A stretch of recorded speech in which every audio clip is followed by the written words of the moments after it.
Welcome friends. तो आज हम आपके लिए टॉप 50 क्वेश्चंस लाए हैं जनरल साइंस पे। और एक खास बात यहाँ पर बता दूं, ये जो क्वेश्चंस हैं ये कंसेप्चुअल हैं और जीकेएसएसबी का जो न्यू पैटर्न है क्वेश्चन पूछने का साइंस के रिलेटेड, तो वो इसी हिसाब से हम बनाकर लाए हैं आपके लिए। वो जो पहले जमाने में जो क्वेश्चन हुआ करते थे, पूछे जाते थे, उस तरह के क्वेश्चन अभी नहीं पूछे जाते, तो अलग किस्म के पूछे जाते हैं। तो उसी तरह से हमने आपके लिए 50 क्वेश्चन लाए हैं और इसमें से बहुत सारे ऐसे क्वेश्चन हमने डाले हुए हैं जो पिछले सालों में पूछे जा चुके भी हैं। तो आइए स्टार्ट करते हैं। सबसे पहला क्वेश्चन है, what is the atmospheric of oxygen. तो ऑक्सीजन मॉलिक्यूल की एटमॉस्फेरिक कितनी है? तो आपको बता दूं, ऑक्सीजन मॉलिक्यूल की एटमॉस्फेरिक 2 है। ओके, क्वेश्चन नंबर 2 यहाँ पर आंसर करें जल्दी से। The number of wave crust passing through a point in a unit time is called. तो वेव आपने देखी होगी, जो वेव जाती है क्रॉसिंग यूनिट टाइम, तो इसको हम कहते हैं क्या? फ्रीक्वेंसी।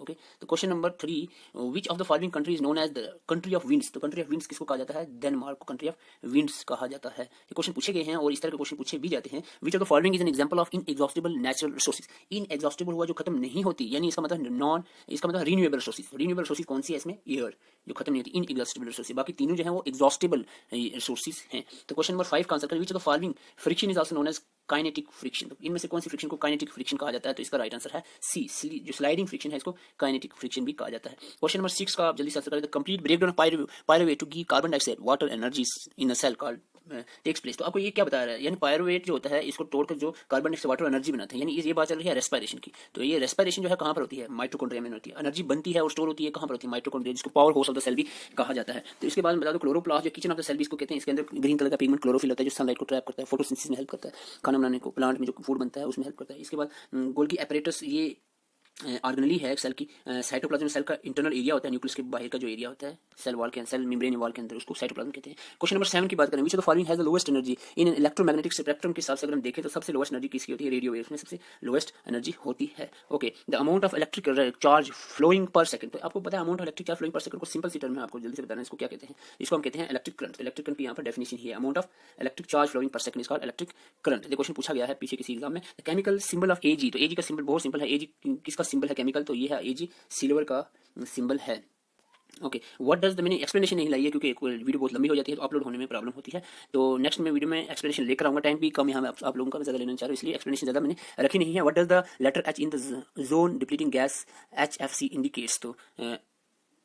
तो जोन जो है एच का क्या यहाँ पर मतलब है? जल्दी से इस क्वेश्चन को मैं थोड़ा सा चेंज कर देता हूँ, मिस टाइप हो गया क्वेश्चन। तो एक्चुअली में यहाँ पर CFC की बात चल रही है। तो सी लेटर का क्या मतलब है? तो यहाँ पर सी का मतलब है क्लोरो। तो CFC जो होती है क्लोरोफ्लोरोकार्बन, जो ओजोन डिप्लीटिंग गैस है। Okay, next, which of the following instrument is used to measure the atmospheric pressure. तो प्रेशर को मेजर करने के लिए यूज होती है जो उसको हम कहते हैं अपना बैरोमीटर। ओके, थर्मोमीटर टेम्परेचर को मेजर करता है, एमीटर करंट को मेजर करता है, और एनीमोमीटर विंड की स्पीड को मेजर करता है। कुछ समझ आया? ठीक है, current, wind, heat, pressure. Okay, which of the following device is used to measure the electromotive force of a given cell. तो electromotive force of a given cell, this is potentiometer.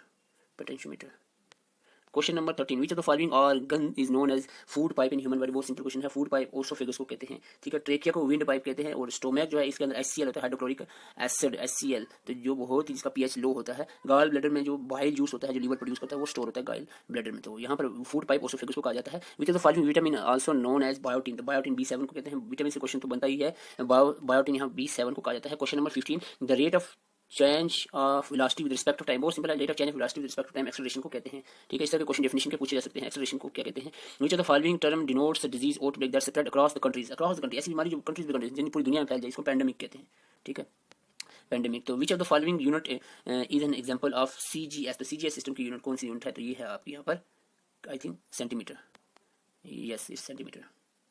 Okay, तो question number next 18, which of the following is an example of amorphous solid. Amorphous solid कौन सा है? इसमें I think rubber is the right answer. एक बार check कर लेते हैं। यस, रबड़ इज एमॉर्फस सॉलिड, रबड़ को कहा जाता है। In ozone which layer is termed as good ozone. Good ozone, यानी गुड जोन का मतलब है कि ओजोन लेयर जहां पाई जाती है, तो ओजोन लेयर स्ट्रेटोस्फीयर में पाई जाती है। तो ये आपको याद रखना है। Which of the most abundant gas in earth atmosphere में सबसे ज्यादा नाइट्रोजन होती है। नाइट्रोजन बहुत सिंपल क्वेश्चन है, जो लगभग 71% होती है। तो ऑक्सीजन जो है 21%, ये सॉरी 78%, और 21% ऑक्सीजन और 1% जो है आर्गन। तो बाकी कार्बन डाइऑक्साइड जो है वो 0.003% होती है। तो ये आपको गैसेस कंपोजिशन भी याद होनी चाहिए। Which of the following process denotes water soluble inorganic nutrient go down into the soil horizon and gets precipitated as unavailable of salt। तो ये बहुत सिंपल क्वेश्चन है। तो इसको लीचिंग कहते हैं। लीचिंग का प्रोसेस है। Which of the following process denotes the water soluble inorganic nutrients। तो वाटर soluble inorganic nutrient जो नीचे की तरफ जाते रहते हैं साइल के अंदर, इसको हम लीचिंग कहते हैं। Which of the following vitamin is also known as thiamine। बहुत सिंपल है, thiamine B1 को कहते हैं। क्वेश्चन अभी पूछा भी गया था, B1 को thiamine कहा जाता है। Which of the following example of vector quantity। तो वेक्टर स्केलर क्वांटिटीज मैंने एक वीडियो में आपको बताई थी। तो यहाँ पर मोमेंटम जो है इज अ वेक्टर क्वांटिटी। तो इसका आंसर आप जल्दी से खुद करें, बहुत सिंपल क्वेश्चन है। What is the chemical symbol for the sodium. Sodium का केमिकल सिंबल क्या है? तो सोडियम का Na। This is sodium chemical symbol. What is the एटमोसिटी of the helium, helium की एटमोसिटी क्या है? तो हीलियम सिंपल आप कैसे लिखते हो, हीलियम ऐसे लिखते हो, ऑक्सीजन कैसे लिखते हो, तो इसमें कितने एटमोसिटी है इसकी 2, हीलियम ऐसे लिखते हो तो इसकी एटमोसिटी कितनी है 1। इसमें कोई मैं ज़्यादा फिजिक्स पे इतना बोलूँगा नहीं, बायोलॉजी का बैकग्राउंड टीचर हूँ 5-6 साल, तो इसलिए autotrophic nutrition is found only in. तो ऑटोट्रॉफिक न्यूट्रिशन क्या होती है, जो फोटोसिंथेसिस के थ्रू प्लांट्स फूड बनाते हैं, खुद अपना फूड बना सकते हैं, जो ऑर्गेनिज्म, इस प्रोसेस ऑफ न्यूट्रिशन को ऑटोट्रॉफिक कहते हैं। तो ग्रीन प्लांट में ऑटोट्रॉफिक न्यूट्रिशन देखने को मिलती है, बाकी सब में बर्ड मैमल फिश वगैरह में हेटेरोट्रॉफिक मोड ऑफ न्यूट्रिशन होती है। What type of energy source is solar energy, तो सोलर एनर्जी किस तरह की एनर्जी है, नॉन कन्वेंशनल, ठीक है। जितने भी नॉन रिन्यूएबल और रिन्यूएबल सोर्स पड़ी, नॉन रिन्यूएबल और रिन्यूएबल, जो भी रिन्यूएबल सोर्सेज होती हैं जो यानी खत्म नहीं होती एक साथ से, तो उसको नॉन कन्वेंशनल ही कहा जा सकता है, ठीक है। एंड इन एग्जॉस्टेबल भी कहा जा सकता है। तो यहाँ पर देखो कन्वेंशनल और एग्जॉस्टेबल ये दोनों एक ही चीज़ मान सकते हैं, इसको हम नॉन रिन्यूएबल सोर्सेज कह सकते हैं। तो बाकी नॉन रिन्यूएबल यहाँ पर लिखा है, तीनों एक ही होगी, ये एक ही बात है, ठीक है। एग्जॉस्टेबल कहो, कन्वेंशनल कहो, नॉन रिन्यूएबल कहो, एक ही बात है। तो नॉन कन्वेंशनल यहाँ पर अलग हो जाता है। Which are the following example of mineral fuel, इनमें से मिनरल फ्यूल कौन सा है? मिनरल फ्यूल फ्यूल जो है मिनरल भी है और फ्यूल भी है, इसको कोल को मिनरल फ्यूल कहा जाता है, coal. Which of the following law state that every action there is an equal and opposite reaction, बहुत सिंपल है न्यूटन का लॉ कि every action there is an equal and opposite reaction, that is Newton's third law. Okay, question number next is 31, which of the following particle has no electrical charge, इनमें से कौन सा particle इसमें कोई electrical charge नहीं होता? जल्दी से आंसर करें, न्यूट्रॉन में कोई इलेक्ट्रिकल चार्ज नहीं होता।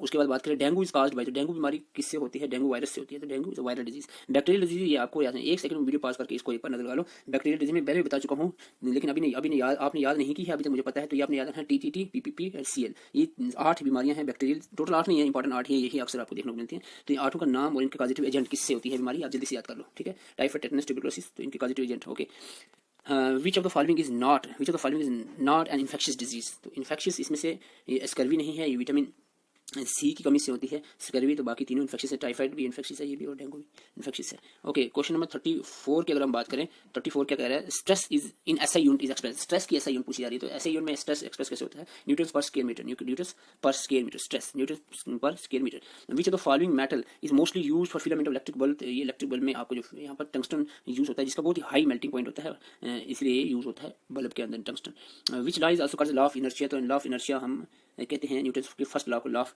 इनर्शिया भी कहा जाता है, फर्स्ट लॉ ऑफ न्यूटन को लॉ ऑफ इनर्शिया कहा जाता है। Which among the following is the biodegradable, जिसको माइक्रो ऑर्गेनिज्म खत्म कर देते हैं, ऐसे वेस्ट की बात चल रही है, तो पेपर जो है बायोडिग्रेडेबल कैटेगरी में आता है। ये कहीं भी आप डाल दो पेपर ही है, पेपर किससे बनता है? Would say. तो वुड क्या है? वुड जो है बायोडिग्रेडेबल वेस्ट है, बायोडिग्रेडेबल सब्सटेंस है, तो अगर वेस्ट में डालोगे तो ये खत्म हो जाएगा। बाकी DDT केमिकल है, प्लास्टिक, एल्युमिनियम, ये सारे नॉन बायोडिग्रेडेबल वेस्टेज है। Which of the following is act like fuel in our body, तो हमारे बॉडी में एनर्जी को देता है, कार्बोहाइड्रेट से हमें एनर्जी मिलती है, तो इसलिए हम इसको act as a fuel in the body कह सकते हैं। Name of the part of the human body in which the most of the digestion occur, तो आपको बता दें डाइजेस्टिव सिस्टम की सबसे इंपॉर्टेंट पार्ट जो है डाइजेस्टिव सिस्टम का, जिसमें डाइजेशन कंप्लीट भी होती है और सबसे ज्यादा डाइजेशन होती है स्मॉल इंटेस्टाइन में। Okay, largest part of alimentary canal भी स्मॉल इंटेस्टाइन है, जो 6 मीटर से ज़्यादा लंबा होता है। Which blood cell are called soldier of the body, soldier of the body हम WBC को कहते हैं, क्योंकि इम्यूनिटी में हेल्प करता है, बॉडी को प्रोटेक्ट करता है और डिजीज से, जो बाहर से जर्म आए थे उनको किल करने की कोशिश करता है, बॉडी को डिफेंस प्रोवाइड करता है। What is the basic unit of our neural system, neural system की बेसिक यूनिट न्यूरॉन है, न्यूरॉन, ठीक है। अगर आपको एक्सक्रीटरी सिस्टम की बेसिक यूनिट पूछा जाए, किडनी की बेसिक यूनिट पूछा जाए, तो नेफ्रॉन कह सकते हो, ठीक है। तो neuron neural system, nerve system की बेसिक यूनिट है neuron, nerve cell. Who discover the radioactivity किसने डिस्कवर की है? हेनरी बेकवेल ने डिस्कवर की है। तो ये कुछ क्वेश्चन यहाँ पर मैं रिपीटेड ला रहा हूँ ताकि आपको याद रहें, ठीक है। वीडियो देखने से क्या होगा, याद रखने से काम बनता है। What is the pH of water, water का pH 7 होता है, ठीक है। ब्लड का कितना होता है? ब्लड का 7.4 होता है। Which of the following help in the blood clotting, the blood clotting vitamin के, बहुत जल्दी से आप आंसर करें, विटामिन के ब्लड क्लॉटिंग हेल्प करता है। तो विच of the following example of Newton's third law of motion, तो थर्ड लॉ की every action is equal and opposite reaction, तो ये है gun coils when bull fire from it. Which element is present in all acid, तो हर एक acid में आपको hydrogen देखने को मिलेगा। The force by which body is attracted toward the centre of the earth, इसको बहुत सिंपली हम कह सकते हैं gravitational force. Upward force of floating body is called upward force of floating body buoyancy कहते हैं। Okay, drying of the wet cloth in example आता है, ड्राइंग ऑफ वेट क्लॉथ को हम कह सकते हैं, ये एग्जांपल है आपकी इवेपोरेशन की। Which of the following instrument is to use to measure electric current को मेजर करके एमीटर, में पहले बता चुका एमीटर यूज होता है। तो आपको बता दूं यहाँ पर हाइड्रोमीटर वाटर से कितने रिलेटेड है, एनीमोमीटर विंड से, और एमीटर करंट और वोल्ट मीटर भी करंट से रिलेटेड है। तो 50 क्वेश्चन हैं, बहुत फास्टली मैंने यहाँ पर कवर किया है। नेक्स्ट वीडियो में एक्सप्लेनेशन के साथ लाने की कोशिश करूंगा। और एक और खास बात बता दूं, अगर FAA का एग्जाम आपने दिया है तो अभी आप उसी स्ट्रेस में पड़े हुए कि भाई नहीं हुआ, तो मैं आपको बता दूं कुछ चीज़ें जो होती हैं एक्सपीरियंस के साथ आती हैं, आस्ते आस्ते से आप सीखते जाओगे। एक एग्जाम में आप बहुत सारी चीज़ें पढ़ोगे, ठीक है। दूसरे एग्जाम की आप जब तैयारी करोगे तो वो उसके साथ प्लस हो जाएंगी चीज़ें। तीसरे की एग्जाम की तैयारी करोगे तो वो भी रहेंगी, पहली वाली, दूसरी वाली, तीसरी वाली प्लस होगी। तो फिर जाके कहीं ना कहीं आपको पूरा कॉन्फिडेंस आपके अंदर आता है कि भाई आप तो मैं कर ही जाऊंगा। और सबसे बड़ी बात होती है एग्जाम को अटेम्प्ट करने में जो गलतियां करते हैं हम लोग, उसी वजह से हम सेलेक्ट नहीं हो पाते हैं। तो एक चीज़ खास आपको याद रखना है कि क्वेश्चन डायरेक्टली 20, 30 या 40 क्वेश्चन आपको वीडियोज या बुक्स वगैरह से देखने को मिलेंगे। तो बाकी जो सारे क्वेश्चन होते हैं वो एक तो सिक्स सेंस आपकी क्लियर होनी चाहिए भाई, किस तरह से क्वेश्चन को अटेम्प्ट करें, किस तरह से एलिमिनेट करें ऑप्शंस को, यानी 4 ऑप्शन है इसमें से कम 2 ऑप्शन तो आपको आते होने चाहिए, तो उसको एलिमिनेट किया जाए। इस तरह की टेक्निक्स यूज करके आपको करना है। तो डायरेक्टली क्वेश्चन नहीं पूछा जाता है। और दूसरी बात, बहुत सारा पढ़ते हो कहीं ना कहीं आपको एक मटीरियल आपके पास बहुत ज्यादा आपके माइंड में हो जाएगा, तो आपको किसी तरह का भी क्वेश्चन, अब डायरेक्टली हम कहेंगे भाई एग्जैक्ट सिलेबस के बिल्कुल पॉइंट टू पॉइंट क्वेश्चन आए तो वो होते हैं 60 क्वेश्चन, ठीक है। बाकी मिसलिनियस क्वेश्चन होते हैं जो आपको पढ़ते जाओ जितना ज्यादा पढ़ोगे उतना आपको फायदा मिलेगा, ठीक है। सबसे बड़ी बात है मेहनत यार, हार्ड वर्क करो यार। हार्ड वर्क ही जो है, देखो किस्मत में आपकी नौकरी लिखी होगी, जॉब मिलेगी आपको, लेकिन हार्ड वर्क आपका वही आपको जॉब दिलवाएगा, ठीक है। अगर आप ज्यादा इंटेलिजेंट हो तो उसकी मतलब ये नहीं है कि आपको इंटेलिजेंसी जॉब दिलवा देगी, ठीक है। यहाँ पर हार्ड वर्क का बहुत इंपॉर्टेंट रोल लेता है। अब जितनी जान मारोगे यार, कुदरत भी कहेगी कि बंदे ने यार कितनी जान गई है, इसको तो हो ही जाना चाहिए। अगर भाई जो नहीं होता है तो सोचो कि आपसे ज्यादा किसी और को जरूरत थी, कोई और था जिसके बच्चे थे, बीवी थी, घर था, फैमिली था, उसको ज्यादा जरूरत थी। क्या पता आपको आपसे कोई ऊपर एज वाला 32 साल 33 साल का कोई बंदा था जिसको जॉब की जरूरत थी, उसकी जॉब लग गई होगी। तो टेंशन लेना, आपका भी नंबर आ जाएगा, बस मेहनत आप कंटिन्यू रखो। Thank you for watching. Channel अच्छा लगता है, वीडियो अच्छी लगती है, चैनल को जरूर सब्सक्राइब करें। Thank you for watching.